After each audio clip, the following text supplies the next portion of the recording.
Breaking news SLBC tunnel దగ్గరికి వెళ్లేందుకు BRS బృందం దోమలపేట చెక్ పోస్ట్ కు చేరుకుంది. హరీష్ రావుతో పాటు భారీ సంఖ్యలో బీఆర్ఎస్ నేతలు అక్కడికి వచ్చారు. ఎక్కువ వాహనాలు రావడంతో చెక్ పోస్ట్ దగ్గరే ఆపేశారు పోలీసులు. 3 వాహనాలను మాత్రమే అనుమతిస్తామని చెప్పారు. టన్నెల్ లోపలికి కూడా 5గురికి మాత్రమే అనుమతి ఉంటుందన్నారు. దాంతో హరీష్ రావుతో పాటు టన్నెల్ లోపలికి జగదీశ్వర్ రెడ్డి మరి జనార్దన్ రెడ్డి వెళ్లనున్నారు. మరోవైపు టన్నెల్ లోపలికి కెమెరాను అనుమతించాలన్న బీఆర్ఎస్ బృందం విజ్ఞప్తి పోలీసులు తిరస్కరించారు. ఇక దాంతో బీఆర్ఎస్ నేతలు పోలీసులతో వాగ్వాదానికి దిగారు.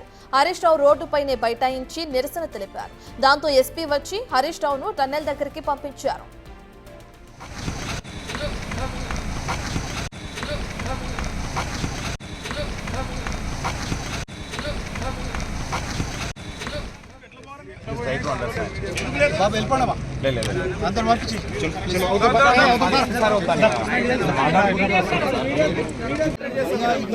ఉంటేనే మనకి కంట్రోల్లో ఉంటుంది. ఆడ స్ట్రెంత్ లేదు.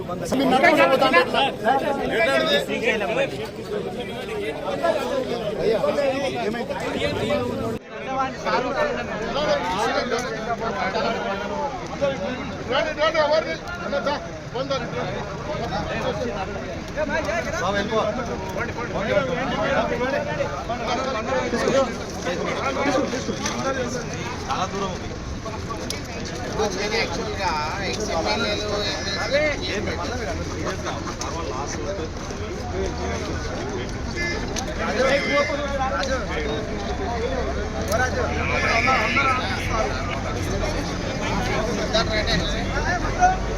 ఇక ఎస్ఎల్బీసీ టన్నెల్ దగ్గర లోపల చిక్కుకున్న వారి కోసం రెస్క్యూ ఆపరేషన్ కొనసాగుతూనే ఉంది. ఇక అయితే ఇప్పుడు ఎస్ఎల్బీసీ టన్నెల్ దగ్గరకు వెళ్లేందుకు కూడా అటు బీఆర్ఎస్ నేతలు దోమలపేట చెక్ పోస్ట్ కు చేరుకున్నట్లు కూడా విజువల్స్ మనం చూస్తున్నాం. ఇక వాళ్ళల్లో హరీష్ రావుతో పాటు భారీ సంఖ్యలో బీఆర్ఎస్ నేతలు కూడా ఉన్నట్లు మనకు తెలుస్తుంది. ఈ బీఆర్ఎస్ నేతలందరూ కూడా అక్కడికి వచ్చారు. ఎక్కువ వాహనాల్లో రావడంతో చెక్ పోస్ట్ వద్దే పోలీసులు వాళ్ళని ఆపేశారు. అన్ని వాహనాలు లోపలికి అనుమతించడం కుదరదని చెప్పి 3 వాహనాలను మాత్రమే అనుమతిస్తామని చెప్పారు. అయితే టన్నెల్ లోపలికి కూడా 5గురికి మాత్రమే అనుమతి ఉంటుందని కూడా పోలీసులు తెలిపారు. దాంతో హరీష్ రావుతో పాటు అటు టన్నెల్ లోపలికి వెళ్లేందుకు జగదీశ్వర్ రెడ్డి మరి జనార్దన్ రెడ్డి కూడా సిద్ధమైనట్లు కూడా మనకు తెలుస్తుంది. ఇక మరోవైపు టన్నెల్ లోపలికి కెమెరాను కూడా అనుమతించాలని బీఆర్ఎస్ బృందం పోలీసులకు విజ్ఞప్తి చేసింది. ఇక దీన్ని పోలీసులు తిరస్కరించడం కూడా మనం చూస్తున్నాం. దాంతో పోలీసులతో వాగ్వాదానికి దిగారు హరీష్ రావు.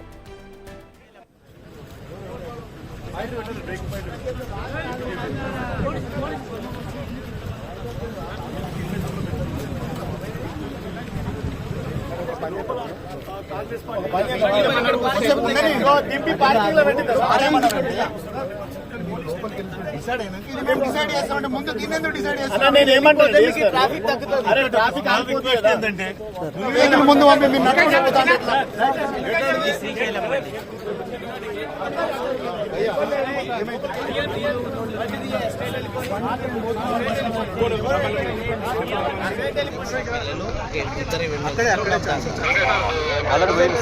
దాంట్లో ఒక దాంట్లో హరీష్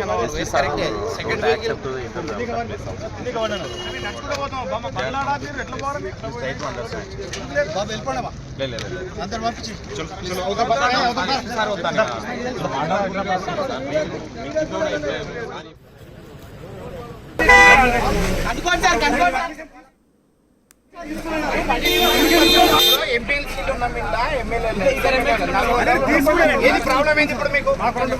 ఏ ప్రాబ్లం?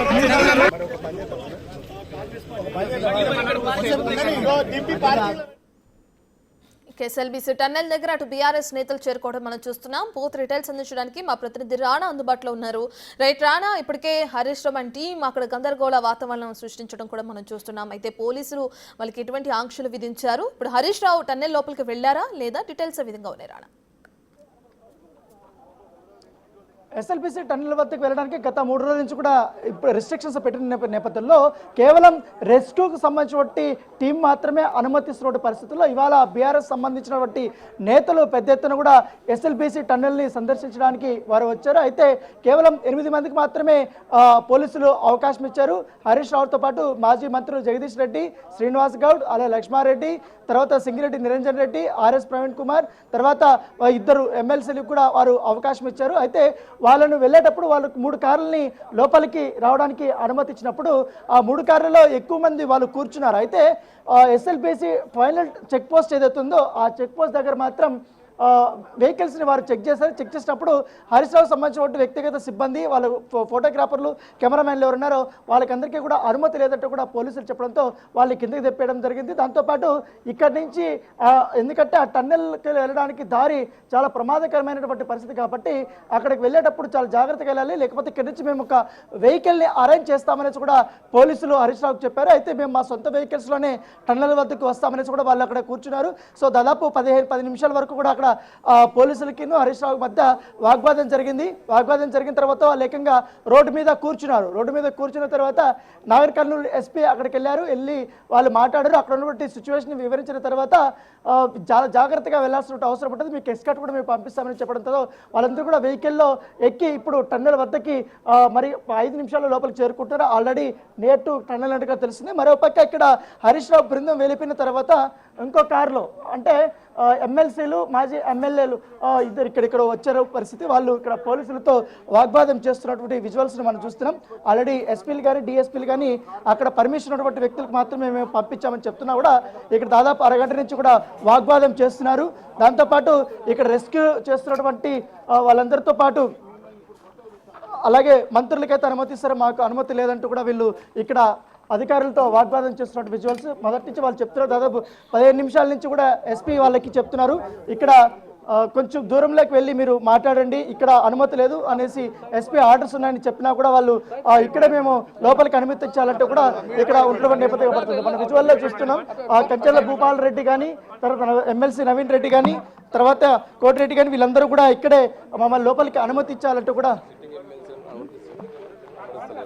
సో వీళ్ళని అనుమతి ఇచ్చాలంటూ కూడా వాళ్ళు అడుగుతున్నటువంటి పరిస్థితి కాబట్టి, కానీ ఖచ్చితంగా మాకున్నటువంటి ఆర్డర్స్ ప్రకారం ఎవరికైతే 7 మందికి 8 మందికి మాత్రమే ఉన్నారో వాళ్ళకి మాత్రమే మేము లోపలికి పంపిస్తామనేసి కూడా చాలా క్లియర్గా చెప్తున్నారు. సో అయినా వాళ్ళు వినకుండా ఇక్కడే ఉన్నటువంటి విజువల్స్ని చూస్తున్నాం. సో వాళ్ళని పక్కకి తీసుకెళ్ళడానికి అధికారులు ప్రయత్నాలు చేస్తున్నారు. సో ఇక్కడ ఆల్రెడీ ఏదైతే ఎస్ఎల్బిసి టన్నెల్ వద్దకి వెళ్ళడానికి ఉన్నటువంటి దారైతే కూడా వాళ్ళు ఇప్పుడు పూర్తి స్థాయిలో మూసేశారు అధికారులు వాళ్ళందరూ కూడా. సో అంతా ఇది చేసినటువంటి పరిస్థితి. దాంతోపాటు అక్కడ ఎక్కడైతే ఇంతసేపు హరీష్ రావు కూర్చున్నటువంటి ప్లేస్ దగ్గర కూడా కేవలం ఒక వెహికల్ని అక్కడ ఆపేశారు. మిగతా 2 వెహికల్స్లో మాత్రమే ఆర్ఎస్ ప్రవీణ్ కుమార్ని కానీ హరీష్ రావుతో పాటు వాళ్ళందరినీ కూడా లోపలికి అనుమతి ఇచ్చారు. సో అక్కడ ఆల్రెడీ బ్యారికేడ్లు అవన్నీ పెట్టారు. సో ఇటువైపు కూడా ఇక్కడ ఒక రోప్ని ఏర్పాటు చేసి ఈ ప్లేస్ అంతా కూడా నిషేధిత ప్రాంతం కాబట్టి ఇక్కడ ఆగిపోవాలని కూడా వారు చెప్తున్నారు. దాంతోపాటు ఇక్కడ దోమల్కుంట సంబంధించినటువంటి ఆ చెక్ పోస్ట్ దగ్గర కూడా భారీ భద్రతను కూడా ఏర్పాటు చేస్తారు. మీ చాలా వెహికల్స్ కూడా ఇక్కడికి వచ్చాయి కాబట్టి ఆ వెహికల్స్ కూడా అనుమతి లేదంటే కూడా వాడు పక్కనికి పంపించేసినటువంటి పరిస్థితి. ఇప్పుడు మరోవైపు ఇక్కడ ఎంత ఉద్రిక్తత, దాంతోపాటు ఇక్కడ పోలీసులతో వీళ్ళంతా కూడా వాగ్వాదం చేస్తున్నటువంటి నేపథ్యంలో నేను ఒకసారి రైట్ సైడ్ చూపిస్తాను. ఈ జయప్రకాష్ అసోసియేట్ లిమిటెడ్ అనేసి గేట్లు కనపడుతున్నాయో ఆ గేట్ల వెనకాల మంత్రి ఉత్తమ్ కుమార్ రెడ్డి అక్కడ అధికారులతో సమీక్షా సమావేశం చేస్తున్నారు. జరుగుతున్నటువంటి రెస్క్యూ ఆపరేషన్స్ గురించి ఎప్పటికప్పుడు పూర్తి వివరాలు సేకరించడంతో పాటు అక్కడ కూడా వాళ్ళు అధికారులతో కూడా వాళ్ళు సలహాలు సూచనలు కూడా ఆయన ఇస్తున్నటువంటి పరిస్థితుల్లో ఇక్కడ వీళ్ళు ఇప్పుడు బీఆర్ఎస్ సంబంధించినటువంటి నేతలు ఇక్కడికి వచ్చినటువంటి విజువల్స్ కూడా మనం చూస్తున్నాం. ఇక్కడ ఇప్పుడు మంత్రి ఇక్కడ లోపల ఉన్నటువంటి పరిస్థితుల్లో ఇక్కడ గేట్లన్నీ కూడా వీళ్ళు క్లోజ్ చేశారు. అటువైపు బీఆర్ఎస్ వాళ్ళకి మాత్రమే కొంతమందికి అనుమతి ఇచ్చారు. సో ఇంతవరకు కూడా మొదటి నుంచి కూడా చెప్తున్నాము ఇక్కడ మేము ఎవరిని అనుమతించము, ఎందుకంటే 48 గంటల పాటు కూడా మేము డెడ్ లైన్ పెట్టుకున్నటువంటి నేపథ్యంలో ఆ డెడ్ లైన్కి అనుకూలంగా ఎన్డీఆర్ఎఫ్ సిబ్బంది కానీ, ఇటు ఆర్మీ అధికారులు కానీ, ఎస్డీఆర్ఎఫ్ అధికారులు కానీ, నేవీ అధికారులు కానీ చాలామంది అధికారులు వీళ్ళందరూ కూడా అక్కడికి ఎవరిని పంపించొద్దండి అనేసి కూడా మాకు రిక్వెస్ట్ చేశారు. ఈ నేపథ్యంలోనే ఈవెన్తో ఎస్పీలను కలెక్టర్లను కూడా మేము లోపలికి వద్దని టన్నెల్ వద్ద లోపలికి వద్దని చెప్పాము. ఎందుకంటే అక్కడ అధికారులు వెళ్తున్నప్పుడు వారితో పాటు సిబ్బంది కూడా పెద్ద ఎత్తున ఉంటున్నారు కాబట్టి అక్కడ ఆటంకం అవుతుంది, కొంచెం సమయాభావం ఎక్కువ అవుతున్నటువంటి నేపథ్యంలో అందుకే ఎవరిని అనుమతించదని చెప్పారు. దానికి తగ్గట్టుగానే మేము ఇవాళ నిన్నటి నుంచి కూడా కొంచెం రిస్ట్రిక్షన్స్ అనేది ఇక్కడ పెట్టాం. వేరే వెహికల్స్ కానీ ఇతరులు కానీ లోపలికి అనుమతించేది లేదని కూడా అధికారులు చెప్తున్న నేపథ్యంలో ఇప్పుడు బీఆర్ఎస్ నేతలు మేము దాదాపు ఇంతమంది వచ్చాం కాబట్టి మమ్మల్ని అందరినీ కూడా లోపలికి పంపించాలని కూడా వాగ్వాదం చేశారు. అయితే పోలీసులు వాళ్ళకి చెప్పాల్సినటువంటి విధంగానే చెప్పారు. ఇప్పుడు వాస్తవ పరిస్థితులు వివరించిన తర్వాత మీరు ఎవరెవరు లోపలికి వెళ్ళాలనుకుంటున్నారో ఒక 8 మంది 10 మంది పేర్లు మాత్రమే ఉండి వాళ్ళు మాత్రమే లోపలికి పంపిస్తామనేసి వాళ్ళు చెప్పారు. సో దాని తగ్గట్టుగానే ఇప్పుడు లోపలికి వెళ్ళినటువంటి నేపథ్యం అయితే కనపడుతుంది. సో మంత్రి ఉత్తమ్ కుమార్ రెడ్డి ఆల్రెడీ 1 అవర్ పైన అయిపోయింది. సో అధికారులతో కూడా ఆయన మాట్లాడుతున్నాడు. ఆయనకు సంబంధించినటువంటి ఫ్రెండ్స్ ఎవరైతున్నారో గతంలో కూడా ఆయన ఎయిర్ ఫోర్స్లో పనిచేశారు కాబట్టి ఆయనతో మిత్రులు ఎవరైతున్నారో రిటైర్డ్ ఆర్మీకి సంబంధించిన వారు కానీ అలాగే ఇతర విభాగాల్లో అధిపతులుగా పనిచేసిన వ్యక్తులు కూడా ఉన్నారు కాబట్టి వాళ్ళు కూడా ఇక్కడికి వచ్చారు. నిష్ణాతులైన కూడా వాళ్ళు వచ్చిన తర్వాత ఉదయం నుంచి జరిగినటువంటి అనేక రెస్క్యూ ఆపరేషన్ సంబంధించినటువంటి తీరుతెన్నుల గురించి ఆయన మాట్లాడుతున్నారు. వివరాలు కూడా సేకరిస్తున్నటువంటి నేపథ్యంలో ఇప్పుడు ఈ యొక్క మొత్తం ఇన్సిడెంట్ అయితే జరిగినటువంటి పరిస్థితి కాబట్టి ఇప్పుడు చూడండి, ఇంతకుముందు ఈ ఏరియాలో అయితే ఒక్కరు కూడా లేరు. కాకపోతే ఇప్పుడు బీఆర్ఎస్ సంబంధించినటువంటి వారు ఒక్కసారిగా రావడంతో మొత్తం జనాభా అంతా కూడా నిండిపోయింది. సో ఇక్కడే రోపులు పెట్టి పోలీస్ అధికారులంతా కూడా వారిని ఆపేసినటువంటి విజువల్స్ అయితే మనం చాలా స్పష్టంగా చేస్తున్నారు. దాంతోపాటు ఇక్కడ కమాండ్ కంట్రోల్ రూమ్ని అయితే ఏర్పాటు చేశారు కాబట్టి అక్కడ కూడా ఎవరిని కూడా రానియటం లేదు. కేవలం ఆ రెస్క్యూ ఆపరేషన్లో ఇన్వాల్వ్ అవుతున్నటువంటి ఆఫీసర్స్ ఎవరైతున్నారో ఎక్స్పర్ట్స్ ఉంటున్నారో వాళ్ళు మాత్రమే అక్కడికి అనుమతిస్తున్నారు. రాణా, మనం చూసుకుంటే 10 సంవత్సరాలు అధికారంలో ఉంది ప్రభుత్వం, బీఆర్ఎస్ ప్రభుత్వం. అప్పుడు అధికారంలో ఉన్న హరీష్ రావుకి తెలీదా ఇలాంటి రెస్క్యూ ఆపరేషన్స్ జరుగుతున్నప్పుడు అంతమందిని వెంటేసుకుని అక్కడికి వెళ్ళటం, ఇలాంటి గందరగోళ పరిస్థితుల్ని సృష్టించడం, దానివల్ల ఇంకా రెస్క్యూ ఆపరేషన్కి ఇబ్బంది అవుతుందన్న విషయం ఆయనకి తెలియదు అనుకోవచ్చు అంటారా? లేదంటే జరుగుతున్న రెస్క్యూ ఆపరేషన్కి సంబంధించి ఒక గందరగోళ వాతావరణం సృష్టించడం కోసమే ఇంతమందిని వెంటేసుకుని అక్కడికి వెళ్ళారనుకోవచ్చు అంటారా? ఎలా చూడొచ్చు అంటారు దీన్ని? అంటే ఇప్పుడు కాంగ్రెస్ పార్టీ సంబంధించిన నేతలు మాత్రం అదే చెప్తున్నారు. డైవర్ట్ చేయడం కోసమే రెస్క్యూ ఆపరేషన్ ఇంత పకడ్బందీగా ఇంత వాళ్ళు శ్రమతో రెయ్యం బవళ్ళు కూడా కష్టపడి చేస్తున్నా కూడా ఆ శ్రమని వృధా చేయడం కోసం, డైవర్ట్ చేయడం కోసమే ఇప్పుడు బీఆర్ఎస్ నేతలు ఈ రకంగా కూడా వాళ్ళు ప్రవర్తిస్తున్నారు. దాని తగ్గట్టుగా అనుమతి ఇస్తున్నామని చెప్పినా కూడా అనుమతి లేదంటూ కూడా కొంతమంది కావాలని వాళ్ళు వస్తున్నారు. ఎవరైతే పేర్లు ఇచ్చారో వాళ్ళందరూ కూడా మేము లోపలికి పంపించామని కూడా చెప్తున్నారు. దాంతోపాటు ఇక్కడ ఇది ఎమ్మెల్సీలు అయినటువంటి ఇప్పుడు నవీన్ రెడ్డి కానీ వీళ్ళందరూ కూడా వచ్చారు కాబట్టి వాళ్ళు మాత్రం ఖచ్చితంగా హరీష్ రావు యొక్క సలహాలు కూడా మీరు తీసుకోవాలి అనేది కూడా ఇంతగా పోలీసులతో వాగ్వాదంతో మాట్లాడినప్పుడు వాళ్ళు చెప్తున్నారు. వాళ్ళు ఎలా పడితే అలా రెస్క్యూ ఆపరేషన్ చేస్తున్నారనే ధోరణిలో కూడా వాళ్ళు మాట్లాడబడిన నేపథ్యం కూడా ఖచ్చితంగా మాకు కూడా అనుమతి ఉంది, మేము కూడా ప్రజాప్రతినిధులమే లోపలికి వెళ్తాం, లేకపోతే మా కార్యందుకు లోపలికి అనుమతి ఇచ్చారంటూ కూడా వాళ్ళు వాగ్వాదం చేసినటువంటి విజువల్స్ని అయితే మనము ఇందాక చూసాం. సో దాంతోపాటు ఎస్పీ కానీ వీళ్ళందరూ కూడా చాలా క్లియర్గా చెప్పారు. ఇప్పుడే మరొక 5 నిమిషాల క్రితమే ఐజీ సత్యనారాయణ కూడా ఇక్కడ చేరుకున్నారు. ఇక్కడ జరుగుతున్నటువంటి భద్రతమైనటువంటి చర్యలు ఏ విధంగా తీసుకుంటారు, ఎట్లా ఉంది సిచ్యువేషన్ అంతా కూడా ఆయన మొత్తం అందరి దగ్గర వివరాలు సేకరించడానికి, పైగా హరీష్ రావు బృందం కూడా టన్నెల్ వద్దకు వెళ్ళింది కాబట్టి ఆయన కూడా టన్నెల్ వద్దకి వెళ్ళినటువంటి పరిస్థితి కాబట్టి ఇప్పుడు అంబులెన్స్ కూడా ఒకటి తీసుకెళ్తున్నారు. అంబులెన్స్లో కూడా ఎవరిని పడితే వాళ్ళని లోపలికి అనుమతిస్తే కేవలం అక్కడ ఉన్నటువంటి సిబ్బందిని మాత్రమే లోపలికి అనుమతిస్తే ప్రతి ఒక్క వెహికల్స్ని కూడా చెక్ చేసిన తర్వాత మాత్రమే లోపలికి అనుమతిస్తున్నటువంటి విజువల్స్ని మనం చాలా స్పష్టంగా చూస్తున్నాం.